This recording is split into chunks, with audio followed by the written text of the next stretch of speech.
That is the Senate Budget Subcommittee number 1. I'm Marty Block, chair of the committee. My vice chair, Senator Morlock, is with me here. Senator Allen will be arriving shortly. We have several action items today and some information items. The action items are split between many vote-only items and some items that have discussion first and then a vote. The public will have an opportunity to comment for anything on which we vote. We'll also ask for public comment after our first information item. Now, the first item is you have agenda. Those who have agendas for the day, there's agenda part A and agenda part B. We'll be first tackling agenda part A, which is a Prop 98 overview. It's really just that one large item. And to discuss issue number 1, we'll ask representatives from the Department of Finance to come forward, the Legislative Analyst's Office, the Department of Education, and the Community College Chancellor's Office. So please come and sit at the table. If we have more agency representatives than we have seats, please sit at either of the two ends.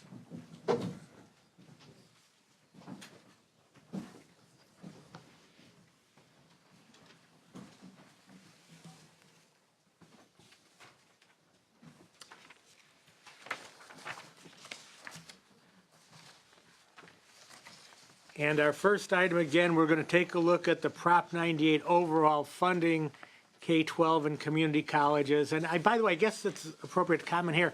Many of the items we've held over for the last few months when we were hearing items, we held over because we were awaiting results of the May revise.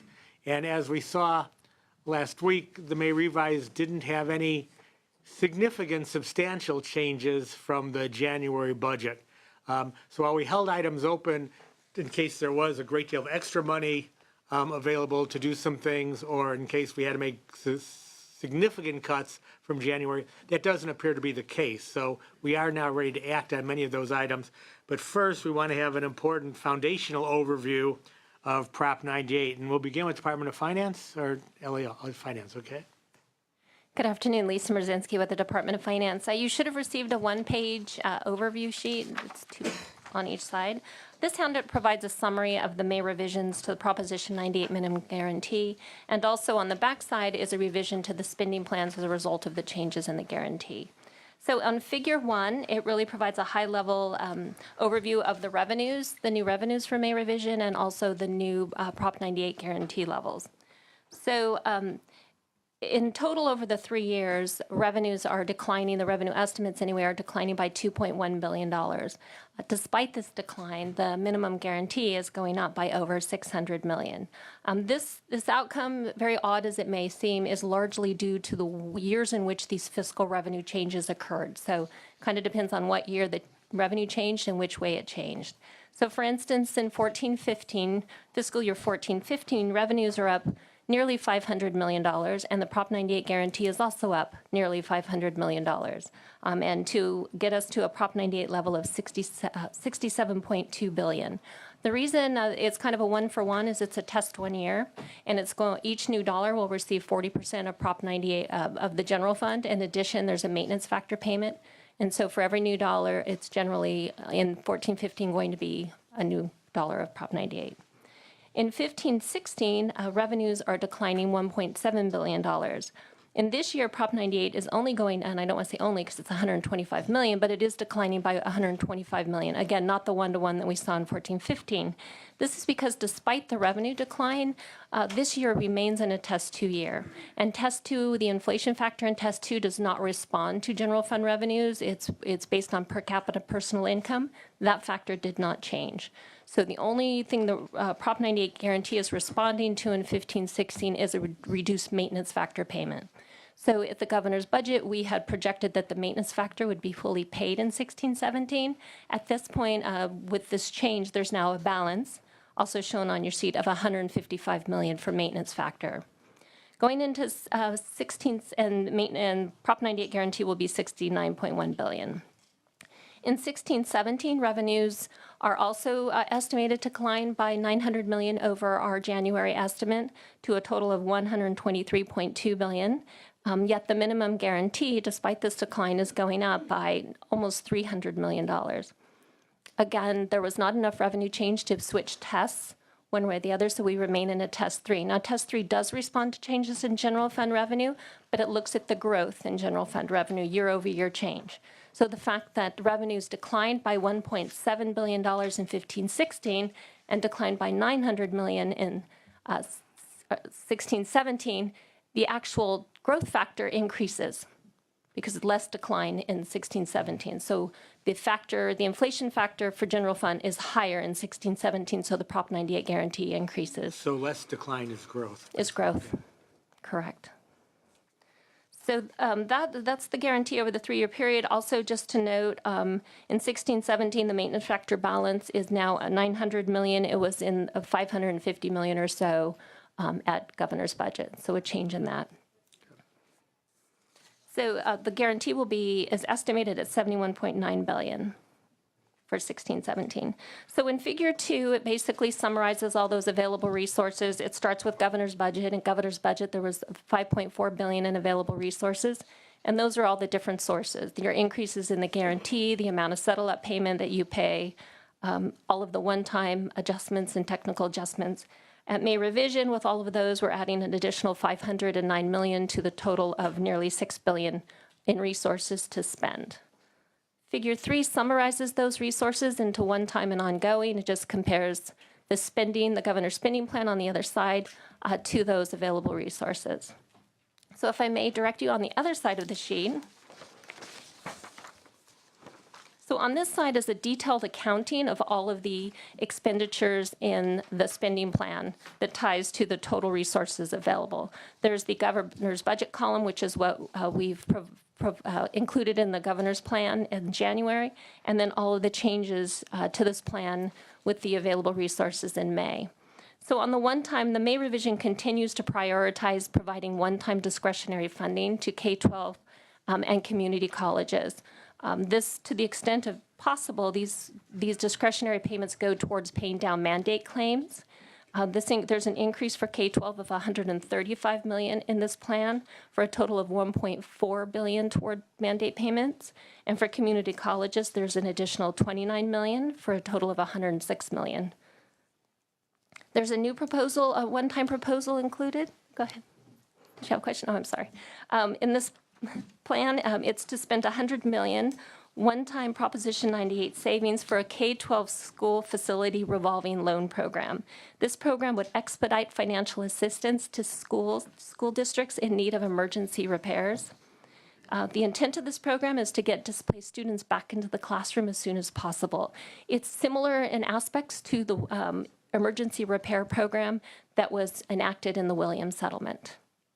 Also included in this plan are 2 one-time backfills for special education and community college, and these are to backfill for property tax estimates that came in they're coming in lower than what was anticipated or built in the Budget Act. For the majority of the ongoing resources, the new resources, again, is going to the governor's priority of reaching full implementation of the local control funding formula. To that end, there's $154 million provided, taking the total up to almost $3 billion for the local control funding formula. That investment closes 55% of the gap and brings the formula to 95.7% full implementation. The largest one-time proposed expenditure for community colleges is a $75 million base grant allocation that I'd like to mention. And then there's only 2 other things I'd like to note is one is the COLA. COLA at governor's budget was 0.47%. Given a drop in oil and farm commodity prices, COLA is now estimated at 0%. So all of the technical adjustments related to the COLA have been removed. Additionally, I'm sure you're aware the Prop 98 spending plan also includes $20 million for the early education block grant, $10 million one-time and $10 million ongoing, excuse me, for the county offices of education to implement the new block grant, the specifics of which are in the education trailer bill. but implementation of this program has been moved out to 17-18. So with that, I just called out a few and highlighted some of the larger, but I do have colleagues from the Department of Finance that are here and would answer any questions you have on some more specifics. Thank you. Okay, thank you.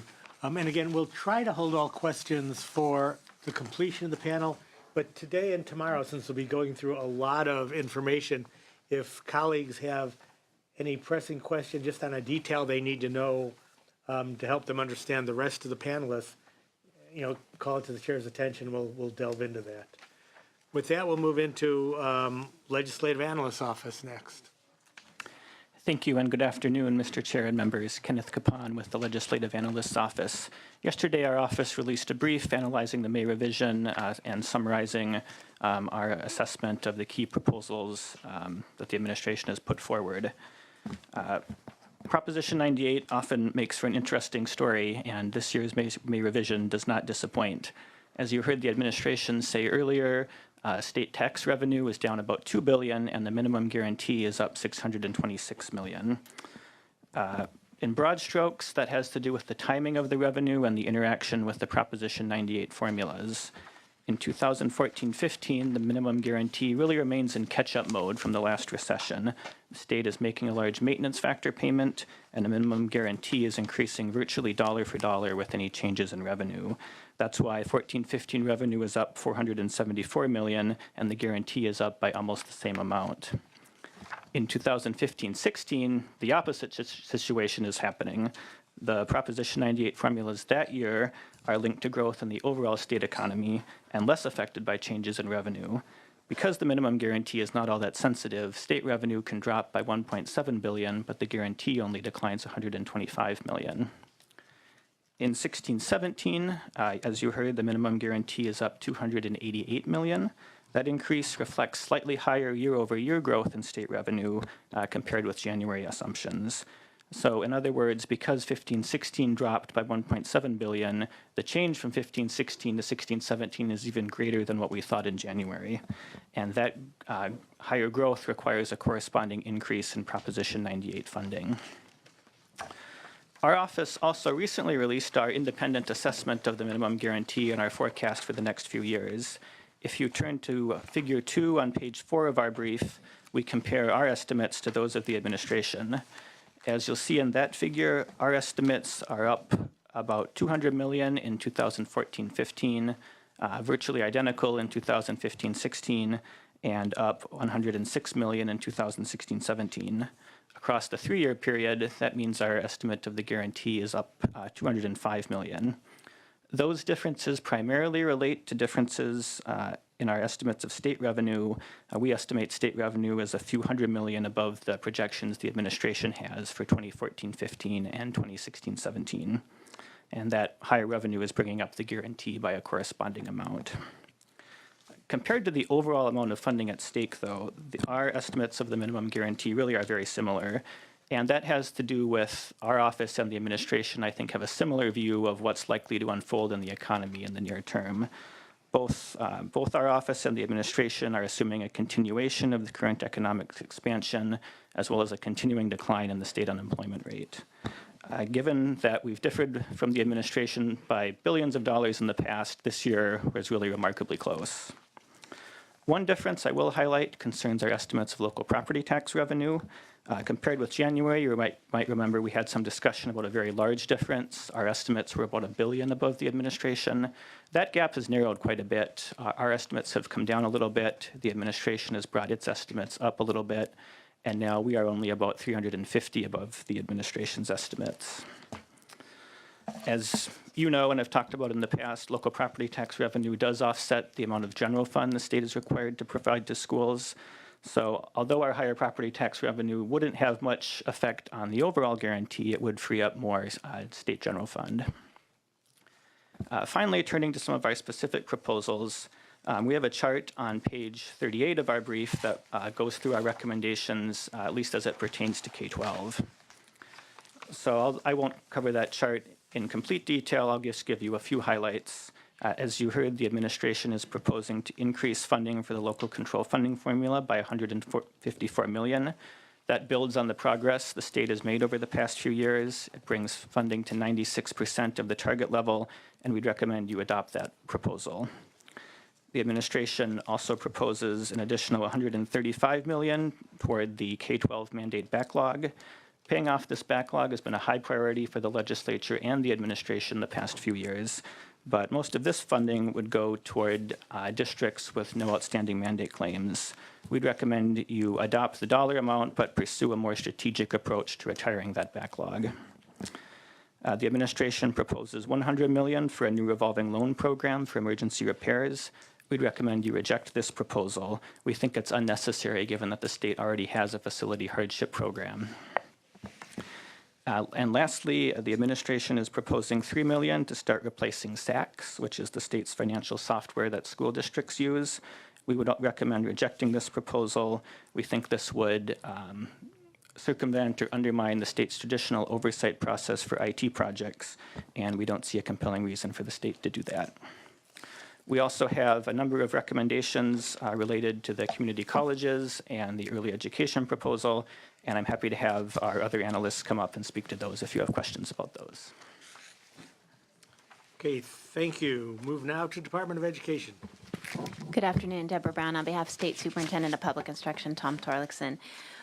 We would note that we appreciate in years in this when we've talked about the changes in general fund revenue, that when Prop 90 is up, we appreciate that that funding K-12 is a priority for the state. But we do recognize that the non-98 side isn't seeing the same growth that the 98 side is.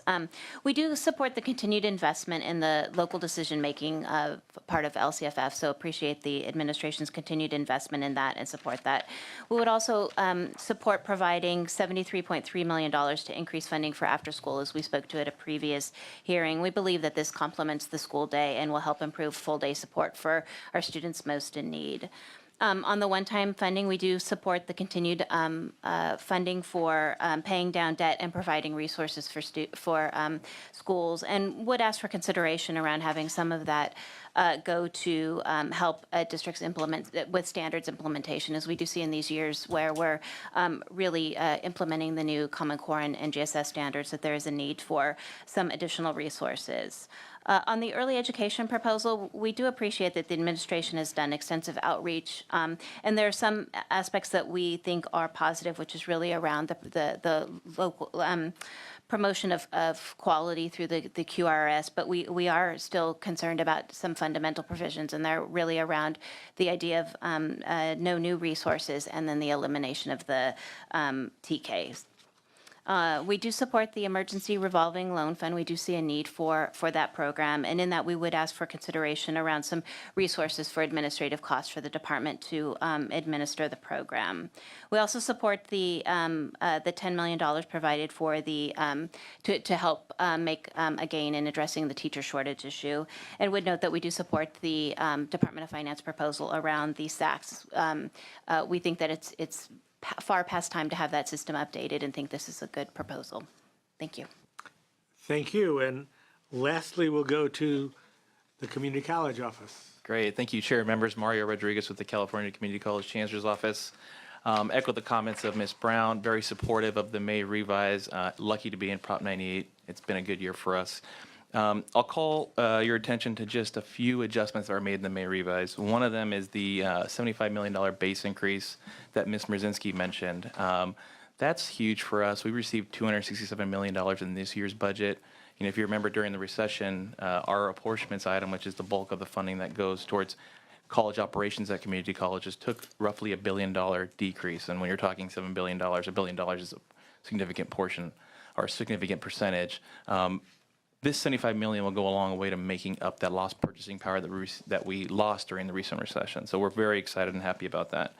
Two items are concerning us in the May revise, and they're small dollar amounts, but it's more principle than anything else.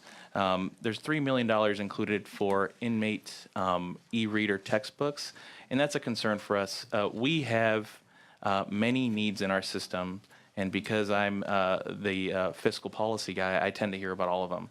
I have yet to hear about this issue come up from any of my faculty or management or labor groups. So it's kind of new to us. We've never heard about it before. And it's concerning to us to create a new categorical, ongoing categorical for something that we have yet to hear about or see any real great justification for.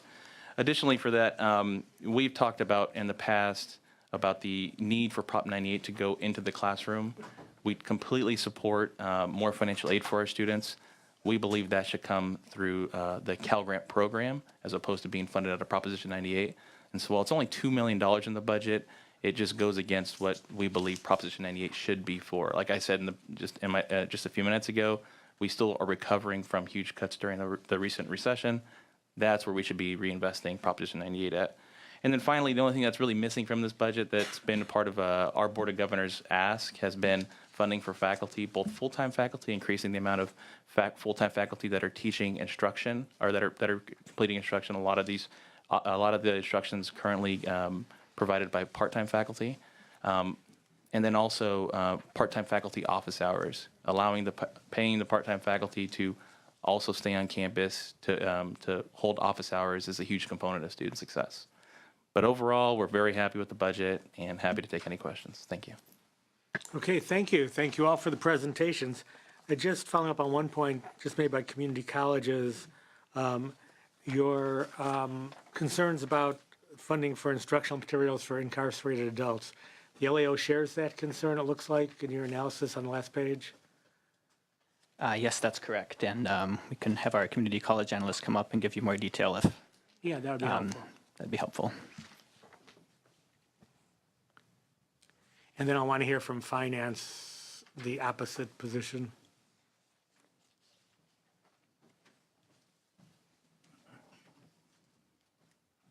Good afternoon, Judy Hyman with the Legislative Analyst's Office.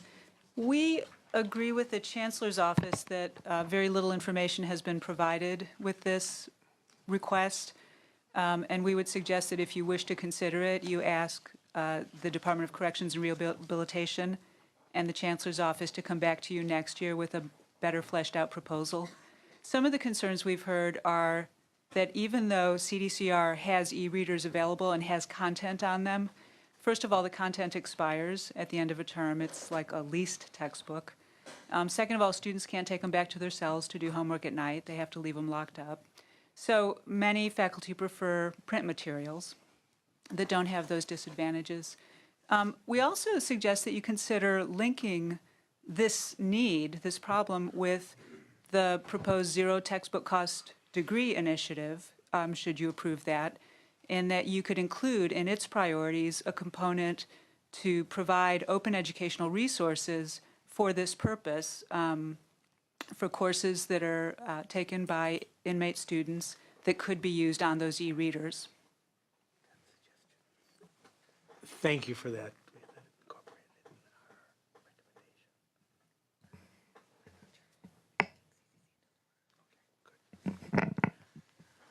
I want to hear now the Department of Finance response. Sure. Chris Ferguson with the Department of Finance. So we're aware that the California Department of Corrections and Rehabilitation has approximately 7,500 e-readers in its possession today. They've been purchased. The content on those e-readers expires September of this year.